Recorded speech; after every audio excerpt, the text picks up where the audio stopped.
Cynthia, you go first. How important is this final? Morning, Jeff. Good morning. Good to see you. Yes. Gosh, it's really good to be here. Gosh, the energy in this room, it's really woken me up.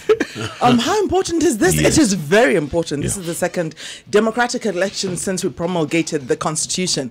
Of course, the last election was something that people were not prepared for, the seats especially that they were aspiring for. As you have seen, most of the senators are going for governor, and people don't feel like they sat on the right seats. So this is kind of like really high stakes for the incumbent who is now campaigning to have tenure, 5 more years. We have an opposition that's been in opposition for a while, at least since the coalition, the Grand Coalition, let me just say that, and would want to take the whole piece of the pie. And so it's really high stake at this moment, 5 Gabriel. days to the election. Actually, Jeff, good morning, and Jalas, how are you guys? Good morning. Well, it is actually a very important event. And Jeff, I cannot believe, since the last time we were talking about it's 40 days. Now Yes. we brought it so close. Correct. It's only 5 days. 5 to go. days and 5 nights. And it's going to be actually a very important exercise. Justified by the very fact that everybody has been talking for the past 10 days or so. Everybody has been talking about peace. Now, the only people who have not gotten that memo, I think, is our politicians. They are still, you can see how hot, the situation has become. Yeah. But I think it's in our democracy, I think it's very important. Moving forward, Jeff, I think we all have a responsibility to play in the next 5 days. And that is to go out and exercise our constitutional right, which is to vote. And thereafter, we wait for the results. I think that's the best we can do. As important as it is, we have to give it time. Gabriel, do you think that there's been too much talk about peace and people are not forgetting what actually brings peace, which is the fair, just elections? That's a very good question. Somebody once said that the tranquility of a democracy is based upon a very simple truth. And that is the edification of the electorate. We do not have any other choice than to keep peace. Reason why I'm saying this is, I've liked the fact that both principals, the frontrunners, Raila Odinga and Uhuru Kenyatta, have talked at one point. They've mentioned peace and the continuity of a nation, because we don't have any other nation.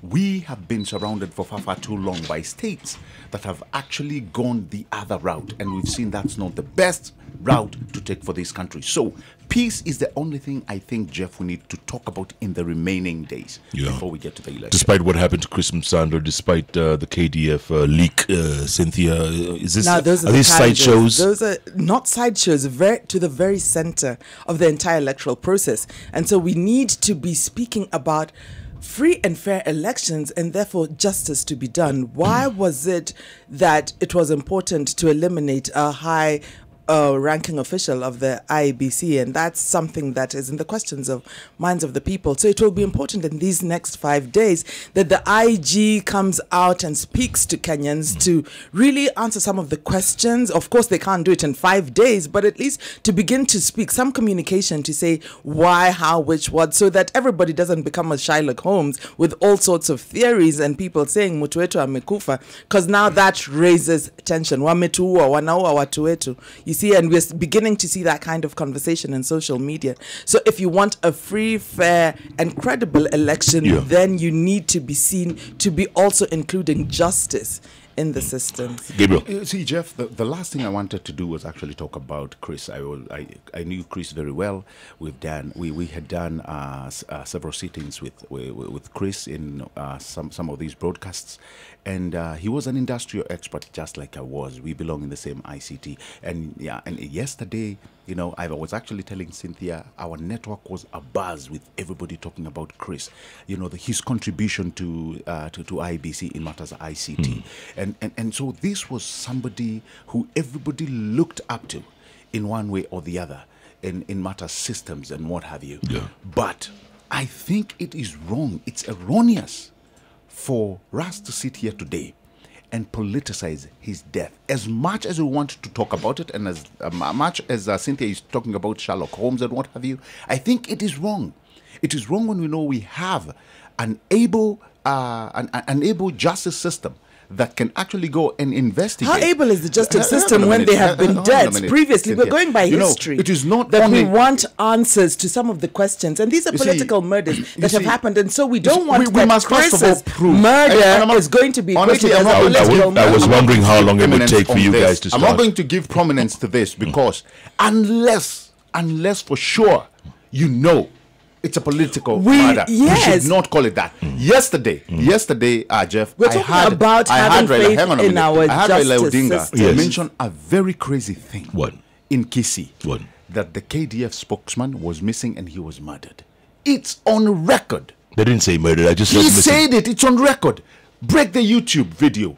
Or for him when he was in Kisii, I can play it for you. Well, thank God he actually came forth and said, "No, I'm not." But you see, you cannot bring the country to tension. How did we first start hearing about Musando's disappearance? It was on social media.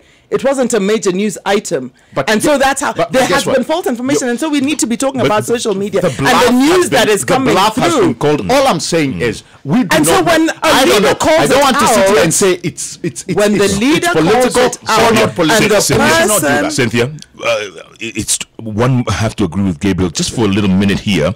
And when someone raises tensions by saying so and so is not only missing but is been murdered, isn't that a little irresponsible?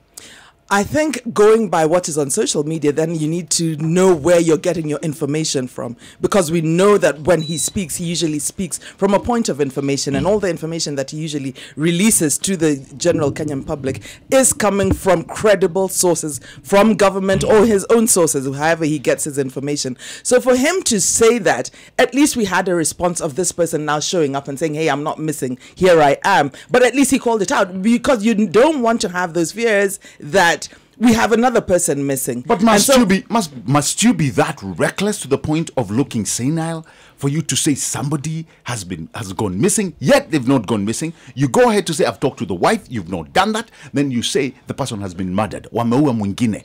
What are you trying to do? And then he shows up. I think it's important, Gabriel, and then he shows up. All I'm saying, all I'm saying, Cynthia, is people as senile. All I'm saying speaking from a place of disability. But you cannot do that. You cannot do that. The tensions are high. And it is not your place to label our leaders senile. At this point, and the last thing you want to do is continue fueling such suspicion. All I'm saying is, when we talk about the death of Chris, all right, and you know, as we remember the family and his friends and the loved ones, I do not want to sit here and give credence to an imbalance by saying it was political or not political. We cannot deny or confirm, and the best we can do is to say, you know, we hope that the killers who performed the heinous act will be brought to book, and we need to point to the functions that are actually investigate and tell them, we need to know, we want to know, we need answers. That's the best way I think we can deal with this. But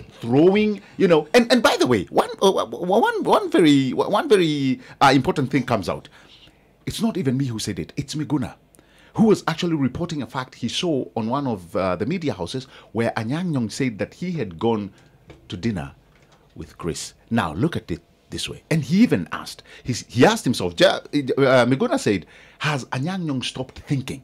Because you cannot come and say you went to dinner with Chris, brought him back to work at about midnight, and then you left." And then he paused and asked, "If a Jubilee support, or let's say somebody like DP Ruto, or any person from had done the same, do you know right now as you speak the riots that would be witnessing in the city?" Is it true Anyang' Nyong'o had dinner with Chris the night before? He said himself, he confirmed on live TV. He said, "I went to the Norfolk, I bought him dinner at the Norfolk." And then dropped him at work. And then dropped him back at work. Now look at that situation. And you tell me, Jeff, who is running helter-skelter trying to divide this nation? Who is running helter-skelter trying to divide this this nation? Is anybody doing that? Are we trying to divide ourselves? Because when Anyang' Nyong'o speaks about taking Chris Musando to dinner, he's not speaking as recently as last week when Chris died. It doesn't matter. He speaks of a relationship. Look, somebody starts from a family, from a society. You've got friends and relatives, and you're allowed to have these close relationships. He speaks of the party primaries when he did come to consult with the IBC. He meets close friend and relatives and takes him out to dinner. What is wrong with that? You've not gotten my point. Get my point. So, the point is that you are making this reference as if someone is and trying by to... the way, I am saying, reporting a fact that Miguna said. And you he have did not speak answered to Miguna. All right, guys. not Was answered to was this from the recent occurrence or This was yesterday. On Friday, he took him to dinner. No, he did not take him to dinner. He Last did. Friday. He said This was during the party primaries. primaries. He said, "I watched You that can't- you interview. can't say I yes. watched it on. It was on Nation. No, I Miguna watched said it I yesterday listened- or the day Miguna before. said it Miguna said yesterday. yesterday. I Yes, but listened it's to an occurrence. Anyang It's an Nyong occurrence, yes, speaking. that happened a long It time. is an But- occurrence that happened way back, and I am saying, can you not have friends and relatives take you out to dinner and bring you back to work? All right. Now that is an occurrence that happened. Yeah. How is that related and to what then- Hold on, happened last Gabriel, week? we are going really off need topic to- a little. Absolutely. Because Chebukati, chairman IEBC, confirmed late yesterday that the systems nothing was tampered with.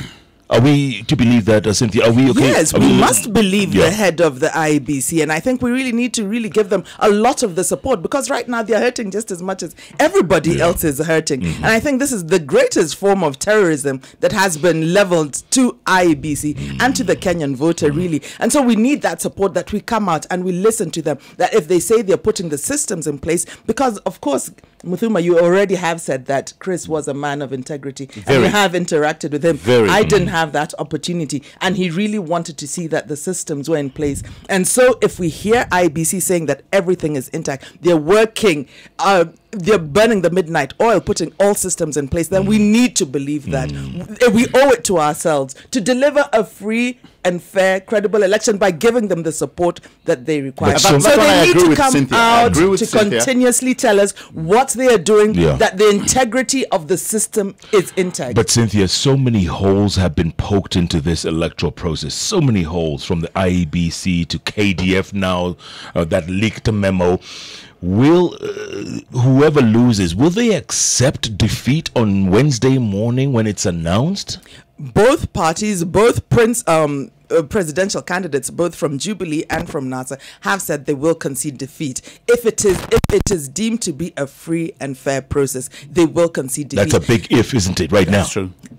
Big if, because then where you have found that there were gaps and where they felt that there was mischief, they wanted these concerns addressed. When the concerns were not addressed, then they sought legal redress. And that's why you saw there was a myriad of court cases where many were quashed and many were won. So you win some, you lose some. But you do have your fears at least relieved by those answers and those concerns being taken care of. And that is the electoral process. This is electoral reforms. And so you need to be seen that you do have an agenda, that we do hold credible elections through the entire process, being checked and seeing that there are no gaps. And I think that's what the entire Kenya Integrated Electoral Management System was all about, to make sure that we do deliver on a fair process. That's what KIEMS stands for. Remember you were asking about KIEMS? KIEMS. Yeah. Some people don't know what. Kenya Integrated Electoral Management System. Just very quickly, I agree with Cynthia when he talks about the fact that IBC must actually stand up and be able to carry this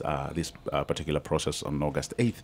Now, for you to pass an audit, and these I've done not only here but in the US, for you to pass an audit, you must first of all prove that you have a contingency and a continuity plan. Should anything happen, I'm not talking about death, somebody may just fall sick or be incapacitated through an accident of not being able to perform or be able to execute his or her duties, and you must have a continuity plan where somebody else comes in, fits through the pipes and be able to deliver and be able to do what the other person couldn't hold. I've had so many theories, mysterious theories. Just the other day I had somebody sitting on national TV again saying that, Chris's hands were missing, and I'm sorry to go back to this, it's because they wanted those hands to use as fingerprints. You see the kind of theories that we are trying to perpetuate. When you don't have information, you can come up with all sorts of information. Because the fact is not that and you you see, don't have when you raise information, it, then you are not waiting for But information. guys, That's our problem. this is the age of fake news, isn't Exactly. It is the age of fake And somebody news, can and say so- this thing. So that's why I'm saying Wanjiku must remain informed. And for us to do that, it does not hurt Jeff to wait a little longer for you to be given information. Same thing we did with Ngaiseri. We had to wait a little bit longer amidst a cloud of suspicion. and wait until the family doctor said, hey guys, this was a heart attack. By the way, we've already forgotten about Nkaisari, haven't we? And life goes on. You see, Chris Musanda is dead. Life goes on. 5 So days to an election. it's a we will tragedy. continue, and that is the tragedy. But should we, as Kenya, just let that life go like that when No. that life was so important? Every life counts. Up to I that agree. Chokora boy on the street. And by the way, Every Gabriel, life let me must come be back to you. protected. He did have his hands. he did. From what we've They been weren't able to chopped off. know- No. Fingers.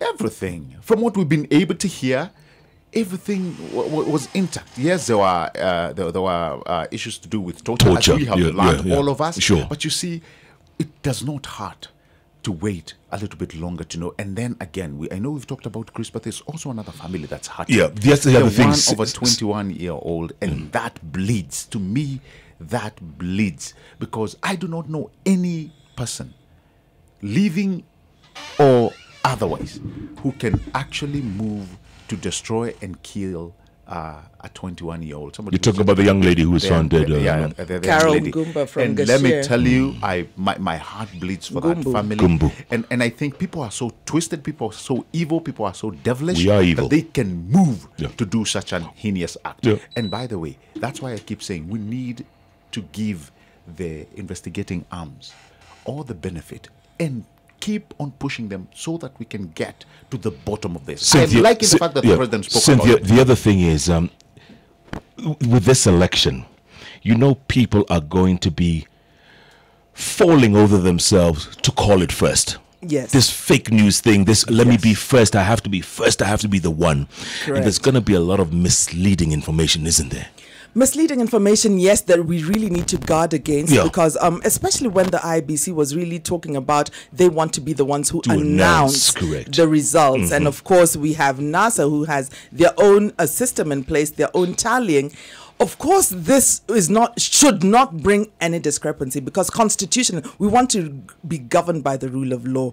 And our constitution is what is guiding us. And the constitution says that the electoral body is the one to announce results. So even as NASA is tallying and announcing from their polling centers, parallel to what IBC is doing, we still need, as a people, to go with what IBC delivers to us. Yeah, but so who's if going to there are believe what, Cynthia? We Who's will- going to believe what? we will believe what we are given by IBC if there's any credibility, because I know IBC has really said it's put systems in place where they're really trying to close every mischief, that you will not be able to use ballot papers in one polling center to be used in another polling center. Not more than 700 people are in a polling center. If there's any ballot stuffing, I think every 3 hours the presiding officer reports to the returning officer, and so to check if the ballot papers are the same. And so just all those measures being put in place, so that if there's any mischief that comes in, then your agents need to know that whatever